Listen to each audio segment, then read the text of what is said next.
Law and Order, Organized Crime Season 5, Episode 8, Fail Safe, offers an exciting blend of family and investigative storylines. However, it still doesn't make enough progress on its biggest season-long arc. Law and Order, Organized Crime Season 5 has taken advantage of the looser restrictions on streaming to tell grittier stories involving investigations into mob families and other violent criminal organizations.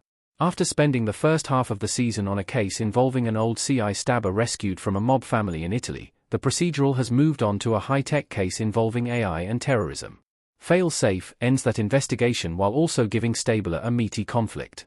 After his mother, Ellen Burstyn, is hospitalized following a heart-related collapse, he struggles to balance his need to be there for his family with his drive to solve this case and ensure that New York is safe. However, one member of the Law and Order, Organized Crime Season 5 cast is missing without explanation, and the episode continues to slow-walk its arc about Stabler's youngest brother, Joey, who has been missing since the Season 4 finale. Law and Order, Organized Crime Season 5, Episode 8 sets up a potentially emotional exit story. Both Kathleen and Bernie suggest Bernie will die. Bernie is one of Law and Order, Organized Crime's most endearing characters, but unfortunately, her time in the series may be coming to a heartbreaking end.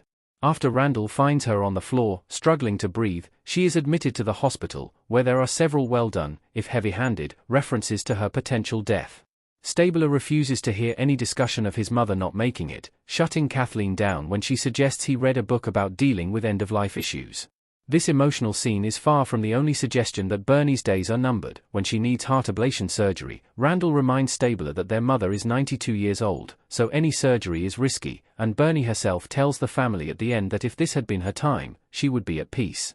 These scenes seem to suggest that while Bernie's life was able to be saved this time, she is likely to have another medical emergency that doesn't end so happily. This would be a heartbreaking end to Season 5, especially considering everything that Bernie has survived since she was first introduced in Law and Order, SVU Season 10. This story works especially well because it is paired with Stabler's struggle to balance his work and family needs. Additionally, Eli is not present at Bernie's bedside, and if she dies, both father and son may regret not spending time with her. Law and Order, Organized Crime also connected this storyline to the case well by having the villain bomb a hospital after his mother's tragic death. Law and Order Organized Crime Season 5, Episode 8's case suffers because Belle is missing. The procedural offers no explanation for her absence. Danielle Moan Truitt as Iona Bell in Law and Order Organized Crime. The Organized Crime Bureau's efforts to continue investigating the string of high-tech murders is exciting, but falls somewhat flat because the unit is so short-staffed.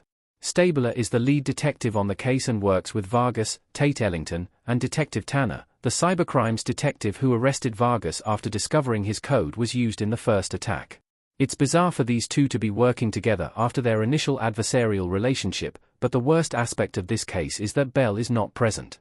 Bell and Stabler's relationship often elevates cases above standard procedural fare, especially when Bell reluctantly lets Stabler remain on an undercover assignment or gets annoyed with him bending the rules. Her absence was especially pronounced since this is Vargas' first big case since Jet left and he was promoted. Additionally, Reyes was not there either, making the team seem tiny, and the storyline about Tanner being tricked by an AI message, abducted, and tied to a bomb felt like it would fit equally well on FBI rather than being the type of story that needs to be told on a gritty, violent series like Law and Order, Organized Crime. The Joey cliffhanger was strong, but should have happened sooner. It shouldn't have taken most of the season to get to this point. Law and Order, Organized Crime Joey standing in a suit jacket.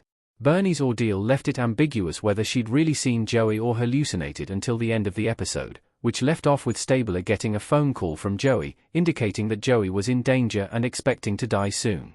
While this is one of Law and Order, Organized Crime's strongest cliffhanger, it should have happened several episodes ago rather than waiting until near the end of the shortened season. Leaving it until now makes the cliffhanger more annoying than intriguing. Joey's disappearance has been a slow burn story, which makes little sense considering that Law and Order, Organized Crime Season 4 ended with him being handcuffed to a briefcase full of chemical weapons in the villain's plane as it took off. This storyline should have been Law and Order, Organized Crime's biggest arc, yet the series jumped forward in time and focused on other stories, with only 1 or 2 scenes devoted to Joey's disappearance in each episode. However, the cliffhanger suggests that the procedural will finally address this story as the season comes to a close.